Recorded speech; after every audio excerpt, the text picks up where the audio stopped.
Hello everyone, welcome to IAS Darbar. Indian Express के newspaper discussion में बहुत बहुत स्वागत है। आइए हम लोग 2 नवंबर के इंपॉर्टेंट न्यूज़ और आर्टिकल को डिस्कस करते हैं। सबसे पहले जो आज फ्रंट पेज पर आपने इंपॉर्टेंट न्यूज़ देखा होगा वो था PM's word net zero 2070 clean and green energy 2030। देखिए इसमें क्या अनाउंसमेंट है, इसको थोड़ा सा डिटेल में जानने की कोशिश करते हैं। हालांकि इस पर एक एक्सप्लेन्ड पेज पर बहुत डिटेल में आर्टिकल है, हम लोग उसको भी डिस्कस करेंगे। तो 5 बड़े बड़े अनाउंसमेंट किए गए मोदी जी के द्वारा, इसको कि पंचामृत बोला गया। 5 big announcement by the prime minister of India.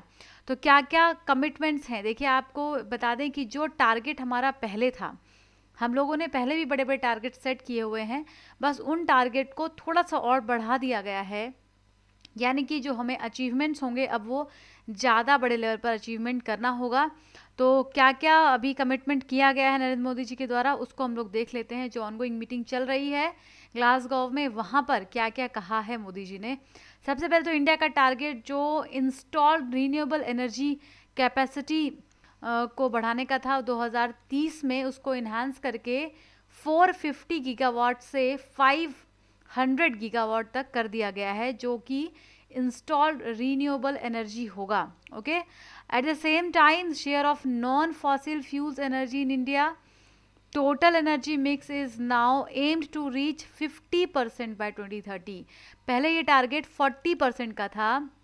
Non fossil fuels से जो एनर्जी हम क्रिएट करते हैं उस पे जाने का जो टारगेट 40% का था, उसको 50% कर दिया गया है, याद रखिएगा। इसके अलावा कई और कमिटमेंट्स हैं, जैसे कि द एमिशन इंटेंसिटी और the emission per unit GDP will be reduced by at least 45% by the year 2030। तो जो एमिशन होता है उस एमिशन को पर यूनिट जीडीपी कैसे घटाना है, तो ये टारगेट 45% कर दिया गया है 2030 में, और ये 2005 के लेवल से होगा। ठीक है, तो ये बड़े बड़े अच्छे अच्छे कमिटमेंट्स लिए गए हैं, और इसको कैसे पूरा करना है इसके लिए आगे एजेंडा तय होगा, बनेगा। 1 बिलियन टन एमिशन कट किया जाएगा। Reduction it's total projected emission now until 2030. This is the first time India has taken any climate target in terms of its absolute emission. तो climate target लिया है भारत ने। और अब आइए हम लोग थोड़ा सा एक्सप्लेन्ड पेज को डिस्कस कर लेते हैं। COP26 में और क्या क्या बातें हो रही हैं उसके बारे में थोड़ा सा जान लेते हैं। तो अभी जो मीटिंग चल रही है उसमें मोदी जी ने बहुत सारे कमिटमेंट्स किए, जैसा मैंने आपको बताया, और वहीं पे उन्होंने IRIS infrastructure for resilient island state को भी लॉन्च किया। It is the first major initiative by the CDRI started by India in 2019। 2019 में जो CDRI मैंने कल भी डिस्कस किया था, इस पर लॉन्च किया था भारत ने, उसी से जुड़ा ये एक फर्स्ट मेजर इनिशिएटिव IRIS को लॉन्च किया गया है। क्या है ये coalition for disaster resilient infrastructure? तो ये एक ऐसा एफर्ट है जहाँ पे कि देखिए इसके नाम में ही लिखा हुआ है, एक ऐसा coalition which will help in disaster. तो डिज़ास्टर रेजिलिएंट इंफ्रास्ट्रक्चर मतलब ऐसा इंफ्रा जो डिज़ास्टर के प्रकोप को झेल ले। अगर अर्थक्वेक आता है तो बिल्डिंग ना गिरे, फ्लड आने पर जो बिल्डिंगें तहस नहस हो जाती हैं ऐसा ना हो। तो डिज़ास्टर रेजिलिएंट इंफ्रास्ट्रक्चर की तरफ जाना और इसके लिए कोलिशन करना, आपस में एकजुट होकर के आना, ये CDRI है। और इसको अभी तक 26 कंट्रीज़ ने ज्वाइन कर लिया है। टारगेट है कि इसमें ज़्यादा से ज़्यादा देश और भी ज्वाइन करें। अभी तक US, Germany, UK, Australia, Brazil, Bangladesh, Afghanistan, Nepal, Bhutan, Sri Lanka, ये सब पड़ोसी देश हैं भारत के, और जापान, इन लोगों ने ज्वाइन कर लिया है इस कोलिशन को। They are already the part of this coalition. ठीक है, and the coalition will not create any new infrastructure। ठीक है, तो इस कोलिशन में कोई नए इंफ्रास्ट्रक्चर को बनाने की बात नहीं हुई है, बल्कि जो ऑलरेडी बना हुआ है इंफ्रास्ट्रक्चर उसी को और बेहतर बनाना है, उसको और बेटर करना है। कैसे हम उसको फ्लड प्रोन या साइक्लोन, हीट, ये सब जो चीज़ें आती हैं उससे कैसे हम बचा पाएँ, इसके लिए काम करना है। अकॉर्डिंग टू CDRI एस्टिमेट, इसके एस्टिमेट के अकॉर्डिंग, देखिए सब डाटा काफ़ी इंपॉर्टेंट है, you can use that data. Every $1 invested in making infrastructure more resilient in low and middle income countries can potentially save loss of over $4 when disaster strike. तो यहाँ पे अगर हम हेल्प करते हैं लो और मिडिल इनकम कंट्रीज़ को जो इंफ्रा है उसको बेटर बनाने में, तो उससे कितना फ़ायदा आगे हो सकता है. ठीक है, तो डिजास्टर किसी भी तरीके का, हीट वेव है, फ्लडिंग है, अर्थक्वेक है, किसी भी तरीके के डिजास्टर से प्रोटेक्ट करने का टारगेट रहेगा. इंडिया में जो ईस्ट कोस्ट है, एग्जांपल के तौर पे इन्होंने बताया कि ओडिशा और आंध्र प्रदेश जैसे राज्य में कैसे अक्सर साइक्लोन आते रहते हैं, हर साल ही आते हैं और बहुत ही डेंजरस पावरफुल साइक्लोन होता है. तो ऐसे में अगर हम यहाँ पे ऐसा इंफ्रा क्रिएट करें, देखिए साइक्लोन तो आएगा ही आएगा, उसको तो रोक नहीं सकते बिकॉज वो एक नेचुरल फेनोमेना है. तो उससे बेटर है कि आप अपने आप को उस हिसाब से बनाएं, रेजिलिएंट बनाएं. तो इसके लिए अगर वहाँ पे ऐसे इक्विपमेंट्स और ऐसे इंफ्रा को क्रिएट किया जाए ताकि हार्म को कम किया जा सके, लोगों के लाइफ को बचाया जा सके, तो ये इसका एक मेन टारगेट है. And the aim of CDRI is to minimise the damage and disruption. याद रखिएगा, CDRI का जो टारगेट है वो डैमेज और डिस्ट्रप्शन को मिनिमाइज करना है. Has India taken such a global climate initiative before CDRI? तो ये जो CDRI का ऐसा टारगेट लिया गया है, क्या इसके पहले कोई ऐसा टारगेट लिया गया था? CDRI is the India second target, क्योंकि इसके पहले ISA बन चुका था. I have discussed earlier. 2015 में पेरिस क्लाइमेट चेंज कॉन्फ्रेंस के दौरान ISA को लॉन्च किया गया था, है ना. उसके बाद CDRI का कॉन्सेप्ट है और अब CDRI के ही अंतर्गत जो आपका IRIS है उसको लॉन्च किया गया है. तो ISA का भी मेन ऑब्जेक्टिव क्या था? सोलर एनर्जी को एक्सप्लोर करना, राइट, और उसको हार्नेस करना. जहाँ पे जो इक्वेटोरियल और ट्रॉपिकल बेल्ट है, ट्रॉपिकल रीजन्स हैं जहाँ पे बहुत अच्छे सनलाइट्स आते हैं, उससे सफिशिएंट एनर्जी को क्रिएट करके और बाकी के कंट्रीज़ में उसको पहुँचाना. तो ये इसका मेन बड़ा टारगेट है. ISA का इसका हेडक्वार्टर कहाँ है? चलिए कमेंट करके बताइए. ISA इंटरनेशनल सोलर अलायंस का जो हेडक्वार्टर है वो कहाँ पर है, कमेंट में बताना है आपको. और देखिए जो आइडिया था that is the one sun one world one grid को सक्सेसफुल बनाने के लिए है. वन सन, एक सन है, राइट, वर्ल्ड भी एक है. और अगर एक ग्रिड कर दिया जाए तो उससे आप समझिए कि एक कॉमन ग्रिड से 100 देशों तक एनर्जी को पहुंचाया जा सकता है. इससे क्या होगा? प्रोटेक्शन भी होगा, एनर्जी लॉस नहीं होगा, नेचर्स को हम प्रोटेक्ट कर पाएंगे. तो ये सारे बेनिफिट्स इससे हो सकते हैं. ISA and CDRI are an attempt by the India to claim climate mission leadership at the global level. अभी आज के समय में भारत क्लाइमेट चेंज के मामले में और क्लाइमेट मिशन के मामले में तो पूरे वर्ल्ड को लीड कर ही रहा है. तो अब देखिए पहले ISA और फिर CDRI. तो इंडिया लगातार बहुत अच्छे कदम उठा रहा है और इससे ऐसा है कि आप अलग अलग लेवल पर ग्लोबल पावर बनते हैं. और अगर क्लाइमेट चेंज के जो भी वो हो रहे हैं उसको रोकने में भारत इस तरीके से काम कर रहा है, तो वो भी अपने आप में ग्लोबल पावर बनने की तरह ही है.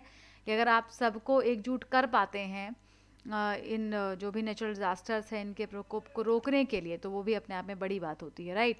सो CDRI is aim towards achieving the adaptation goal. Adaptation goal को अचीव करना है, इसका ये एम है. अब IRIS के बारे में थोड़ा सा बात कर लेते हैं.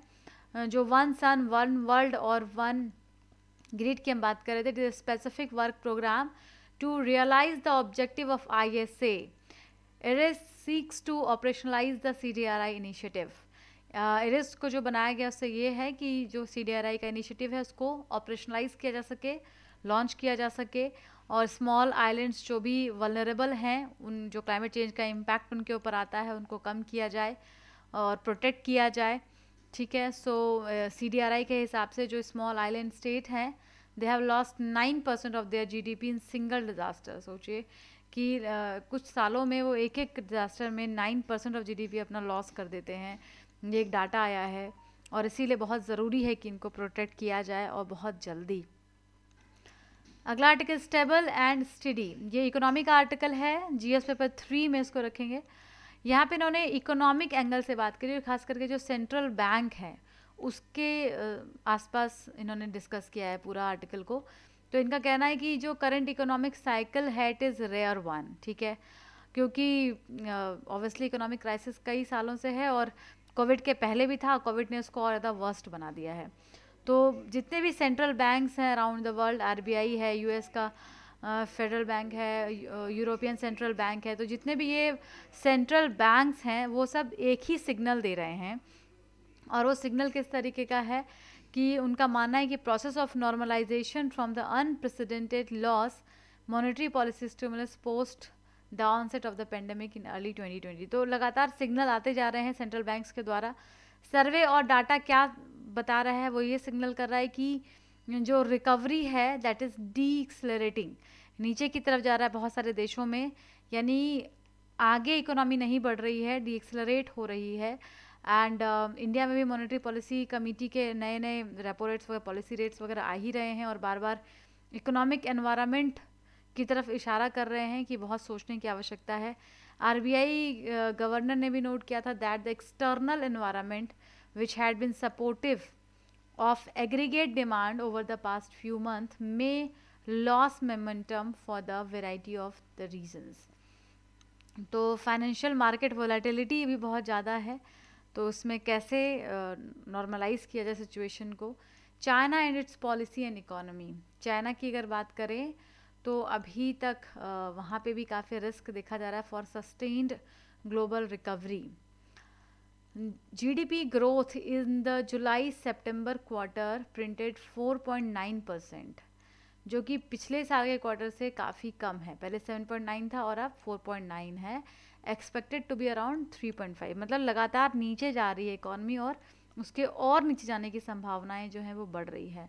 अब इसका क्या उपाय है, सॉल्यूशन है, स्ट्रक्चरल रिफॉर्म किया जाए, है ना, चीज़ों को डेवलपमेंटल प्रोसेस पर आगे बढ़ाया जाए और इसके अलावा जो भी फाइनेंशियल रिस्क है उसको रिड्यूस करने की कोशिश कर सकते हैं, इफ़िशिएंट बना सकते हैं सिस्टम को ताकि जो इनइक्वालिटीज़ है उनको भी कम किया जा सके।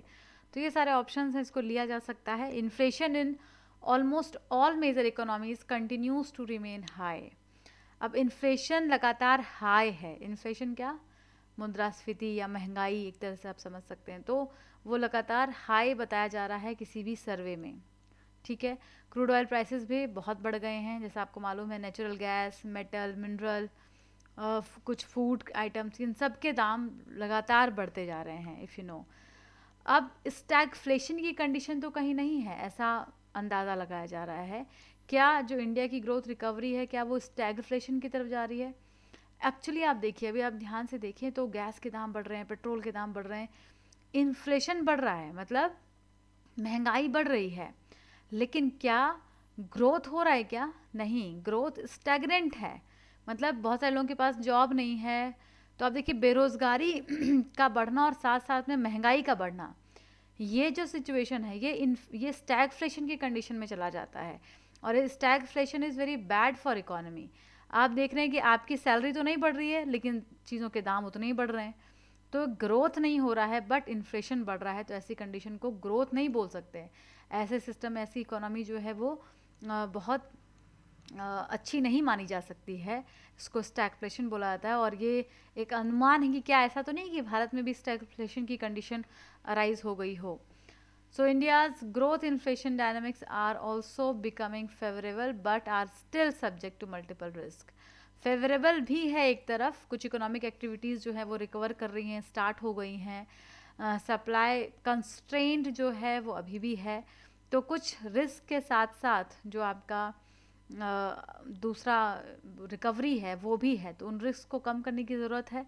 Electricity consumption growth is also down, ये कंजम्पशन कम हो गया है जिससे अब ठंड का मौसम आ रहा है, तो इन सब चीज़ों को भी यहाँ पे देखना होगा और कैसे प्रोटेक्ट करना है इसके बारे में उन्होंने बताया है। सेंट्रल बैंक्स जो भी बता रहे हैं, जो भी इशारा कर रहे हैं, उसको समझने की ज़रूरत है, जो भी पॉसिबल आउटकम्स हैं उनको फॉलो किया जाए।